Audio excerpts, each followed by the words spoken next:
This is Hot Mike. Hot Mike. On the networks of WDAY. WDAY. Here's Dom Izzo. Welcome back, everybody. Hour 2, Hot Mike, ready to rock and roll on this Friday, final hour of the week. We've got Kentucky Derby pick coming up with my pops before we wrap up the show on this Friday. But pretty pumped to have our next guest join us. As we told you yesterday, there were things in the works over at MSU with their new men's basketball coach. I said a familiar name to the area for those that follow hoops, and certainly a familiar name to our program. As MSUM announced yesterday that Jason Kemp will be the next men's basketball coach for the Dragons, taking over for Tim Bergstrasser, of course, left to take the job at the University of Denver. And Jason's on his way to Moorhead for his introductory press conference. He joins us on the phone this morning. It's great to hear your voice. You said it before we came on the air. Full circle is exactly right, man. Is that just what you're thinking about taking this job?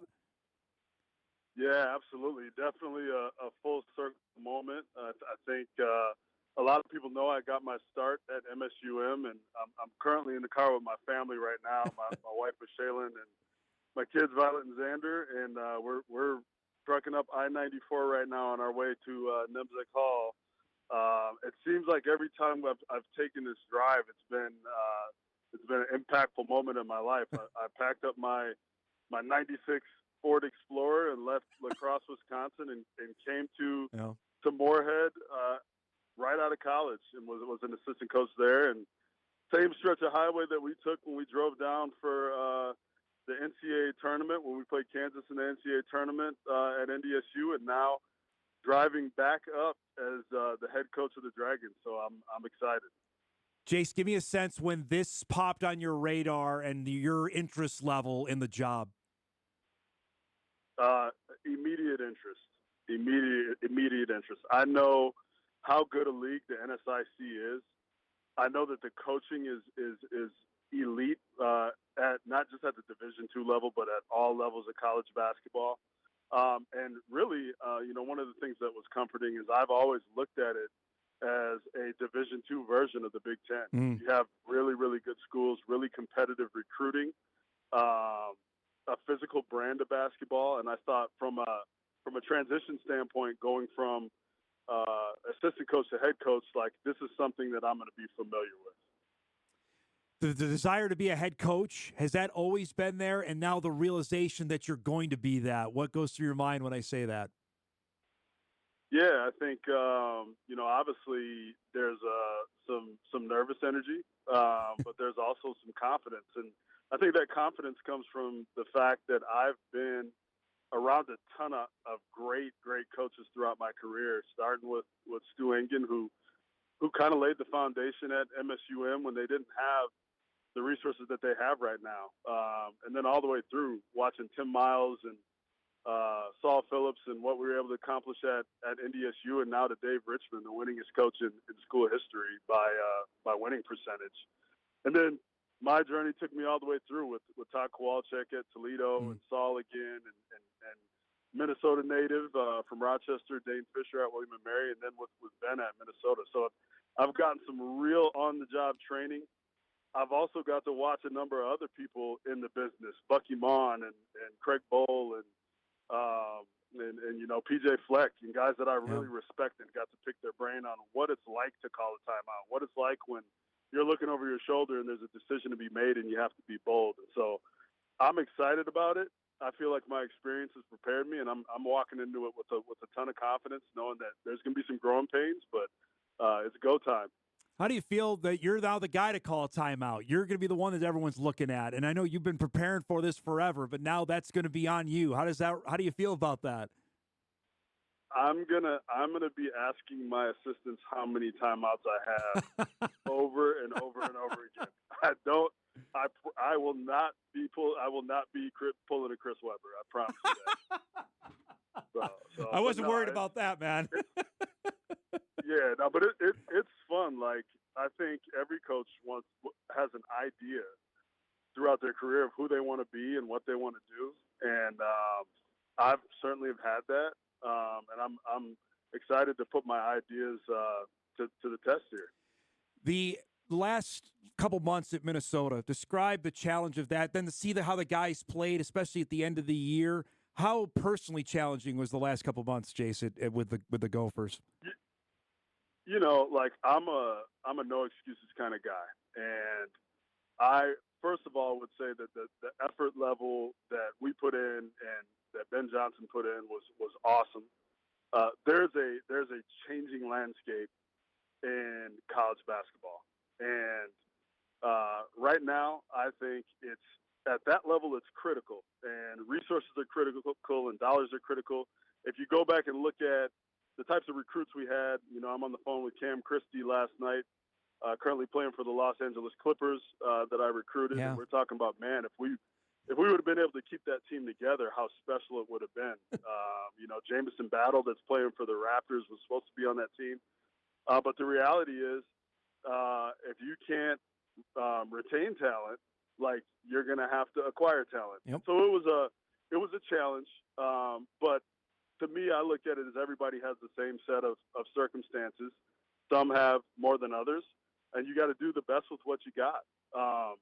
You know, when I first came up to Moorhead, it was a different time. I think we had about 4.5 scholarships at the time.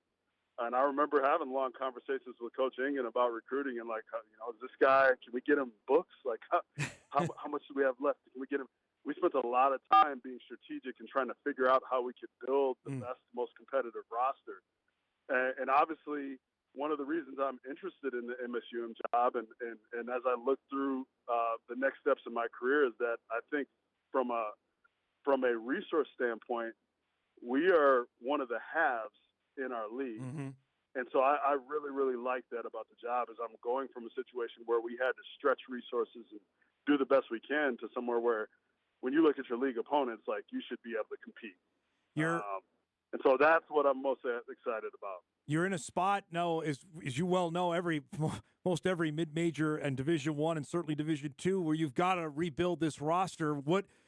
Describe the challenge of that? Okay, you got the job and hitting the ground running. Okay, we got to fill 5 or 6 spots. What does that entail for? Is that start today at like 2:30, or is it already underway?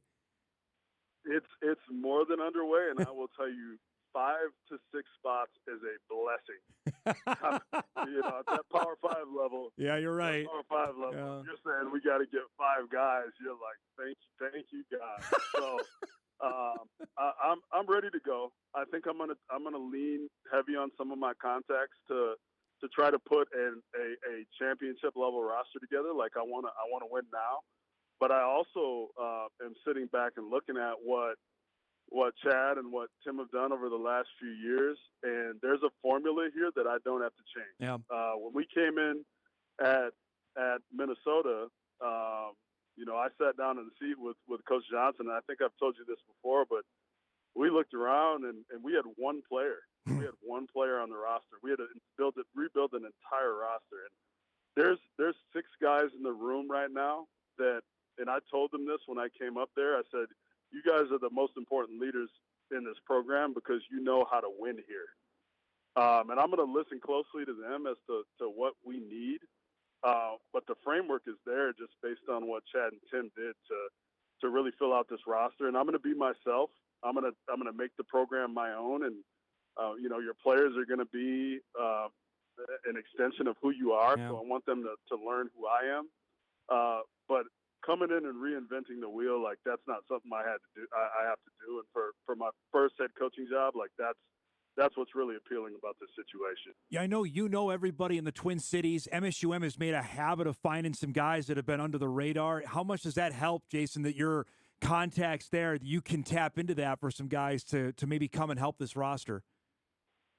Yeah, I'm super excited about it. Like, you know, I thought about there were some other opportunities around the country and this and that, but like being able to be in a place where, you know, I've built some real relationships and can just hit the ground running like that. That's second to none. Like I'm not walking in the gym, you know, out at some of these tournaments and shaking hands and meeting people. I'm diving into the same relationships that I already have. And so to be able to do that, and I've talked to a number of AAU coaches, high school coaches already, and and just thankful that this transition is going to be, and there'll be some challenges, but it's going pretty smooth so far. This isn't related to your job, but I have to ask, since you just came from Big Ten level basketball, and I try and talk about this every day on the show, but how broken is college basketball right now? Like, how do we fix this? Yeah, it's a multi-layered thing. Huh. And I would say this, and I talked a lot about this to a lot of the people over at MSU while I was interviewing. I said, 3 years ago when NIL was first coming around and it was legalized, the directions that the NCAA were giving all of us as coaches is that the model was going to be that we're going to find marketing opportunities and branding opportunities and communities for our players, and that pay-for-play, collectives, and things of that nature would never it would never be a direct payment, right? There were some schools out there that followed the guidelines of the federal government, which was that these kids are going to be employees. Correct. So, like, we're just going to start now, and there's nothing you can do to stop us. And so that was where the big issue came in, where there were some schools that said, we're going to hit the gas, and there were other schools that said, we're going to go 55 and a 75. And so now there's a big separation of teams that have everything in place. They have a collective. The funding's there. And then there's other teams that are trying to catch up. And the goalpost keeps moving farther and farther back for those teams that are trying to catch up. And so it's a serious challenge right now, and it's a freight train that's not slowing down. I do think that one of the things that I am really happy with right now and I talked to my good friend Brad Bigler at SMSU, and he said I really feel like Division II is the purest form of college basketball right now because it hasn't consumed that level yet. But from my experience, year one with NIL being legal, it hadn't consumed any of us either. There were just a select few teams that we were like, wow, they're really paying kids through collectives. And by last summer this time, it was like, oh my gosh, the storm is brewing. And so I do believe it's coming I think it's impacting mid-major basketball in a big way in this off-season cycle. And I think it's coming for Division II. And so I think one of the things that we have to do is be prepared for that, and be forward thinking about ways we can be ahead of the game in regards to how NIL may impact Division II in the next 2 to 3 years. And if we're ready, it's a non-issue. From my experiences, I think I'm ready and equipped to help MSUM be prepared and handle that, and I'm just excited to see where we could take it. Two last things here with Jason Kemp, the new head basketball coach at Minnesota State University Moorhead. You're a basketball junkie. Who's your favorite player to watch right now? Who do you stop and say, I want to watch? I want to watch him play. Who comes right to mind? Well, my wife is driving right now, so I can focus on this interview. My son is right behind me, and if I didn't say Giannis Antetokounmpo, he'd probably hit me in the back of the head, sitting right behind me. And so I would say from a dominant standpoint, I really like watching him. But it would be remiss of me after what Ant-Man did against the Lakers. Taking on the challenge of LeBron and guarding him, not only guarding him, but giving him buckets. I would have a hard time not saying that he isn't the most electric, exciting player in the league right now. Like he's giving me, from a competitor's standpoint, and this is the GOAT conversation. I will always say there's only one. But from a competitor's standpoint, he gives me MJ vibes because of how he competes. There's a lot of things that have to come along with that for me to say, like, wow, this guy's really in that category. But his competitive spirit on the court, at times, I really feel that. They're making it to the conference finals. They're gonna beat the Warriors of the Rockets. I'm telling you, that's gotta happen, right? Yep. Oh yeah. I do believe it. I do believe it. All right, last thing, I'm going to get you in trouble now with your good buddy Dave Richmond at NDSU. Can we get a Bison Dragon exhibition for next season? Can you guarantee that's going to happen? The ball's in his court. I'm gonna put it out there right now and just say that I've tried to call him numerous times, and he's down on the beach in Cabo right now, taking the load off. So. I will say this. I talked to him yesterday, and he is, he's obviously, on vacation with his family, but he is actively recruiting right now too. Correct. So we talked a ton of basketball. I would say this: if he's willing, I will certainly make the drive across the Red River to do that. But we'll keep the suspense up there on that one for now. That's perfect, bud. I couldn't be more happy for you, man, and you, the family, to get back up here like I texted you yesterday. And hopefully we can make this a regular occurrence on the show to have you stop by each week if that'll work out. Congratulations, bud, and we'll talk soon, all right? Will do. I'm here for you anytime you need me. There he goes, Jason Kemp, the new men's basketball coach at Minnesota State University Moorhead. The official press conference will come up later today at 2 o'clock, and we'll, of course, carry that and cover it for you on WDAY News tonight at 6 and 10. Great dude. We've had him on the show a handful of times from his stops at Minnesota. And, of course, I've known him, Jason, since I got to Fargo because he was on Tim Miles' staff and Saul Phillips' staff, and now to be a head coach, I know he's prime for it, and the Dragons got a good one, really good hire, and now it's on him to find some players. I look on the roster today. We showed some video of the two guys that we know played last year, Sam Hastrider, transfer from NDSU, and the big guy in Jacob Jennison, which right now is not on the roster.